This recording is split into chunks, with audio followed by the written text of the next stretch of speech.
कर्म करता है इस संसार में। और कर्म आप अकेले नहीं कर रहे हैं, ये पेड़ भी कर रहे हैं और ये धरती भी कर रही है, पहाड़ भी कर रहे हैं और ये सभी जितने भी जीव जंतु हैं सभी कर रहे हैं। उस कर्म से केवल आप अपने कर्म से जोड़ोगे तो बात नहीं बनेगी, ये सभी के कर्म जोड़ने पड़ते हैं। का उत्पादन भी करते हैं। हाँ, ब्रह्म उतना ही रहता है। ये तो आप एक कर्म मान के चलो।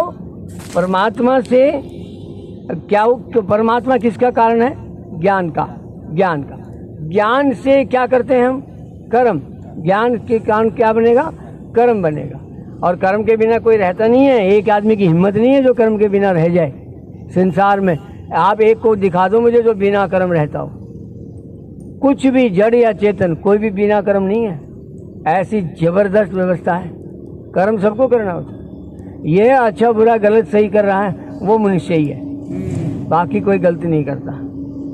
वहाँ से कर्म। और कर्म किससे होता है? कर्म का कारण, फिर कर्म के कारण यज्ञ होता है और यज्ञ के कारण बादल उत्पन्न होते हैं, बादल के कारण अन्न उत्पन्न होता है, अन्न के कारण हम उत्पन्न होते हैं। हम अन्न से उत्पन्न है। हम एक माता पिता कहते हैं जी हमारी संतान है, हमने उत्पन्न किया। ऐसा कुछ नहीं है। आप उत्पन्न हो रहे हैं अन्न से।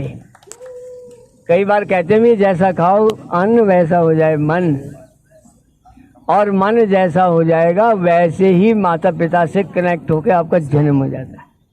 वैसी प्रकृति में आपका स्वभाव गलत है तो गलत ही उत्पत्ति होगी। बहुत भयानक स्थिति है।